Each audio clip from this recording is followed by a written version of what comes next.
For every man that is amazing in bed, you have at least 5 that are terrible. The younger they are, the faster they hump thinking that will make you finish. If the guy hasn't made you finish, let them know. Don't fake it, tell them what they can do to help you out. The older ones know that a good pace is key and understand the importance of communication. You realize you can always learn a new trick. New men come with new turn-ons and fetishes. If there is a second guy in the rough and tumble, as long as their Johnson's never touches, most guys are willing to try a threesome. Both men and women can fall in love with the person they are having casual sex with. Confidence in your own body and a good attitude will make you far more attractive to a guy than anything else.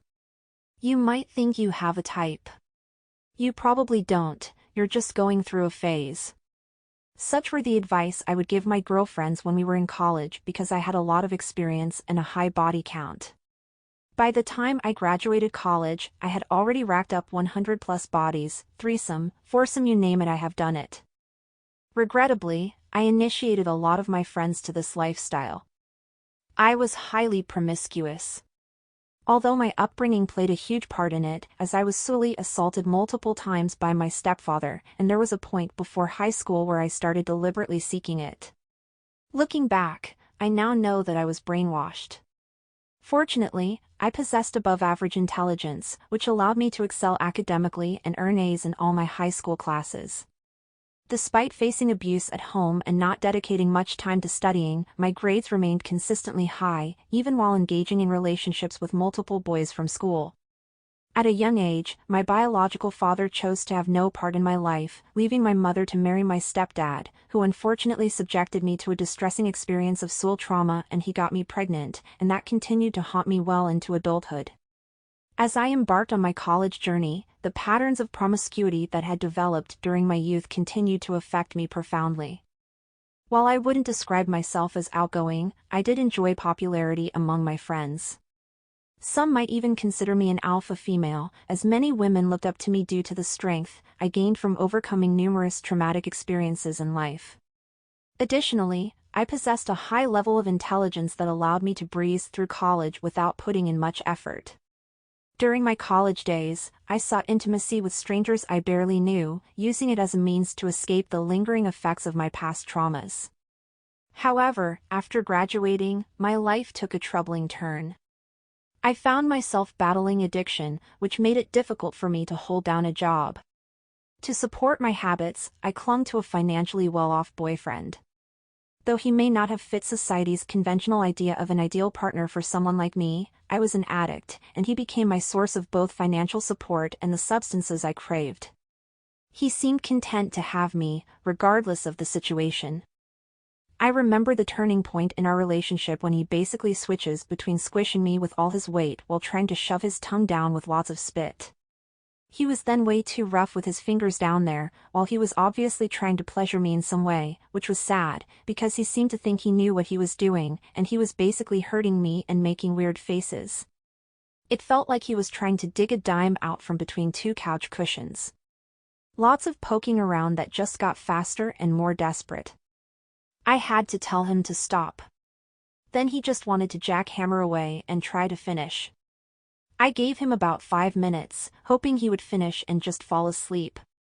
When he still hadn't finished, I was getting sore and felt like a hole in the mattress. He was obviously just lost in his own world. I mean, at that point, I might as well have been a flashlight. I ended it by telling him I needed a moment to pee, and when I got back the idea of sex was thankfully gone.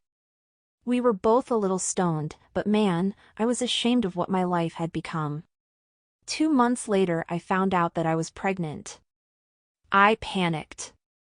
I was only 23 years old, the last time it happened was when I was 14, and my stepdad was responsible. I wasn't ready to be a mother then, and I am not ready to be a mother now. I wasn't ready to be a mother at all. I felt like I had my whole life ahead of me. He wanted to keep it, but I didn't. So, I went to the clinic to get it removed. During the procedure, I lost a lot of blood, and I passed out and had an out-of-body experience for about 5 minutes. When I passed onto the other side, I saw the son that I should have had, the one I just removed, what he would have become and how happy I could have been. I went through a life review. I found out that I chose the life that I live in, I chose the color of my skin, I chose my mother, my stepdad, I found out that I chose the difficult life that I lived, and I had the strength to overcome. What I wasn't supposed to do was to abort the second time. He was the same soul that I removed at 14. That was why I had that experience, because I had a soul contract with God, the light, the source, you can call it whatever you want, and that's where we all come from, and I wasn't living by my contract and doing what I was supposed to do. I don't want to go into details about that experience because that's not what this story is about. However, when I came back to life, my life changed. I forgave my mom, my biological dad, and my stepdad because I now understood my purpose in life. And it helped me heal. The first thing I did after that experience was to break up with my boyfriend. I cleaned up myself, started exercising, fasting, and meditating. I also found a good paying job. Then something miraculous happened in my life. I found my now husband when I was 25 years old. He is a clean-cut good guy. I would never have gone for someone like that 2 years earlier. Even my friends that knew me expressed that he was not my type. What my girlfriends didn't realize was that I was a changed person. I tried to keep my newfound spirituality to myself and my private life as I wasn't properly grounded in my spirituality yet. My husband was a perfect match to help raise my spiritual vibration. We both had good jobs and I felt like he was my perfect soulmate. Before we tied the knot, I was upfront with him about my promiscuous past and the abusive upbringing I had endured. Despite being shocked initially, he has come to accept and believe in my transformation, and to this day, we consider ourselves incredibly fortunate to have found each other. Then, one day, one of my closest friends informed me about her upcoming wedding and extended an invitation to her bachelorette party. However, when I discovered that the celebration would take place at a male dance club, I felt hesitant. Although she had been my best friend during college, and we were inseparable back then, I had evolved into a different person over the years. After discussing it with my husband, he decided that I should attend the bachelorette party, at least to show my support and leave if I felt uncomfortable. However, the thought of going to such an environment didn't sit well with me, and I couldn't understand why my husband would even permit it. I had specifically hoped he would say no, allowing me to use him as an excuse to decline the invitation when talking to my friend. You see, my friend still remembered the old version of me, the wild, promiscuous one who was always up for a party. But I had changed, and the idea of being in that atmosphere no longer aligned with the person I had become. However, there was a strange part of me that saw my husband's willingness to support my decision, even if I chose to go and then leave if things got uncomfortable. It made me wonder if perhaps destiny had a plan in mind for me on that night. Upon arriving in the city where she resides, I drove there on a Friday evening after work and checked into a hotel. As it turned out, most of the bridal party had also chosen to stay at the same hotel. I was familiar with many of the girls since we had attended college together, but there were a few new faces I hadn't met before. Friday night was the bachelorette party, while the wedding was scheduled for Sunday. As part of the festivities, a group of girls and I headed to the bride's residence, where she lived with her fiancé. Truthfully, I didn't know much about him, except for what I had heard about her dating a very nice doctor. Most of my girlfriends were incredibly attractive, and my girlfriend was no exception. She was exceptionally beautiful, which made her highly sought after. It didn't surprise me that she had managed to win the heart of a good doctor. When I finally met her fiancé, the doctor, I found him to be a kind and loving man. However, a part of me couldn't shake the feeling that he might not fully comprehend what he was getting into with my girlfriend. It seemed like he might be in over his head.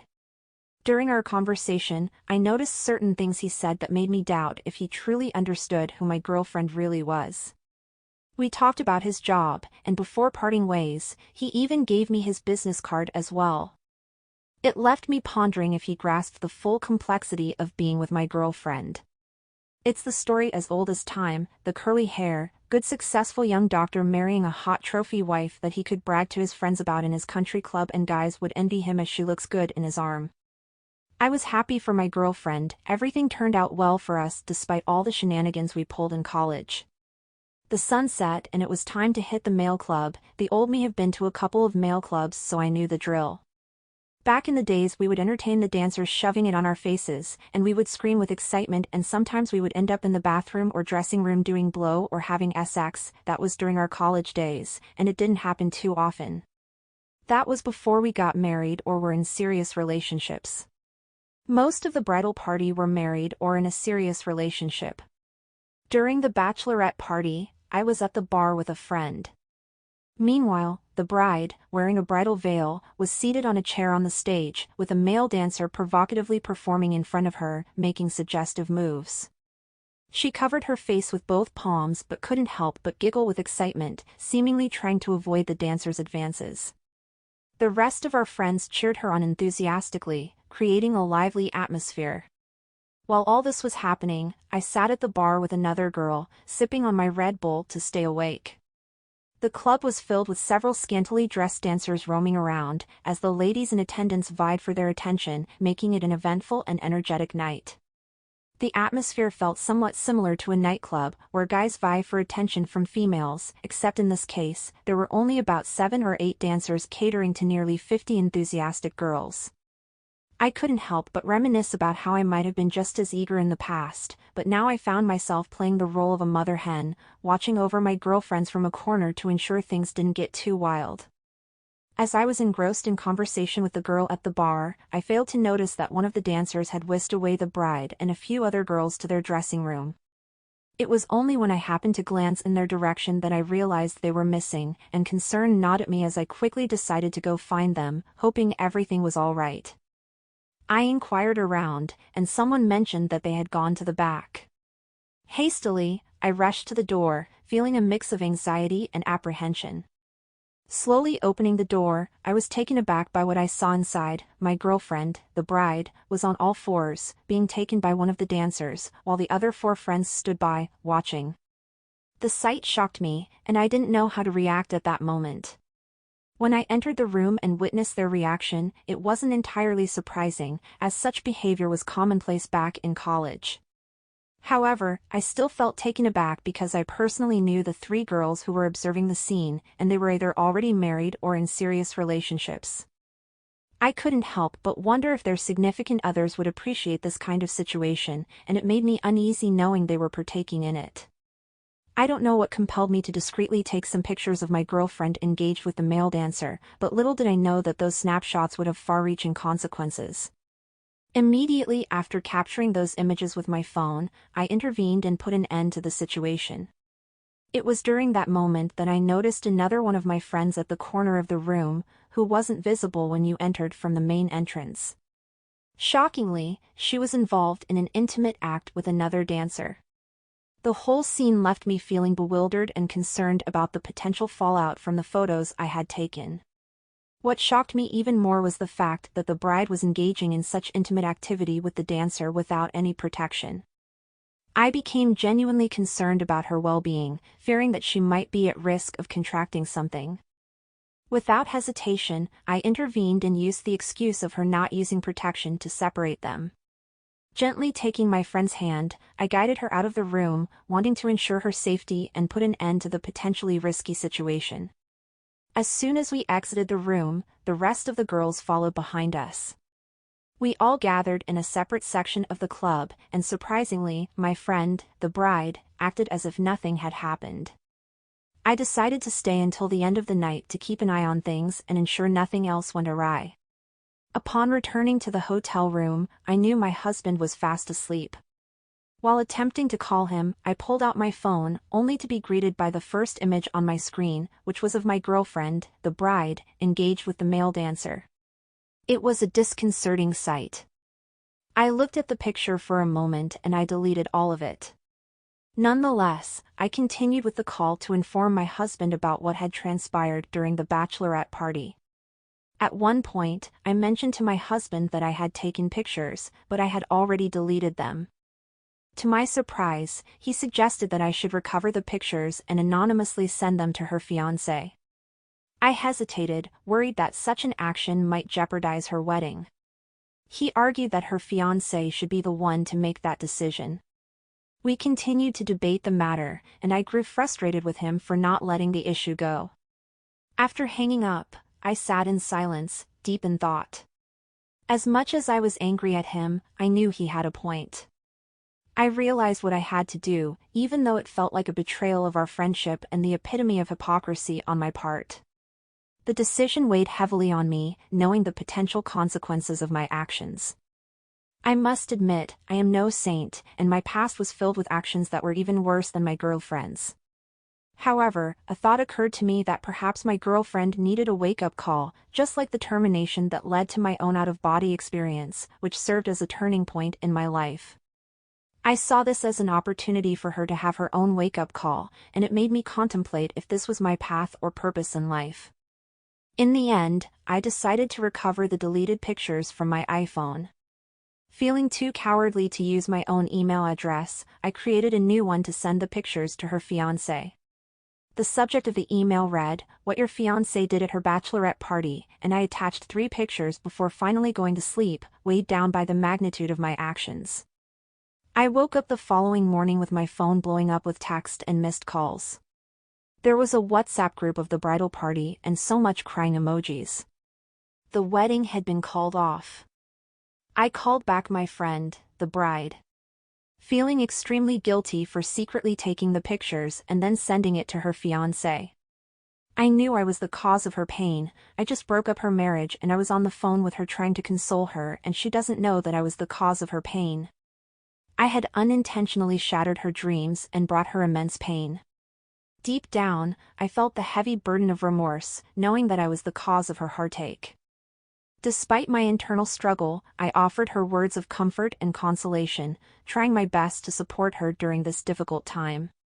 However, I couldn't bring myself to reveal the truth about my role in the situation. She remained unaware of my involvement in her pain. I went to stay with her at her parents' house after her fiancé had kicked her out of their home. Realizing the severity of her situation and the intensity of her emotional distress, I knew I needed to extend my stay for an additional week. To be there for her during this critical time, I had to request a 1-week vacation from my job, which they granted. The weight of pain and guilt consumed me, making it challenging to be strong for my girlfriend. Despite my efforts to remain composed, I couldn't help but break down and pour my heart out to my husband about the agony she was enduring. He was understanding and encouraged me not to blame myself, as he believed he had done the right thing in advising me. Nevertheless, I couldn't shake off the feeling of responsibility and guilt for the pain she was going through. During that week, I moved in with my friend at her parents' house, providing her with emotional support and company. We spent much of our time chatting, and during this period, a rumor started circulating that one of our friends was responsible for sending the pictures. Nobody suspected me, and they began condemning the accused friend.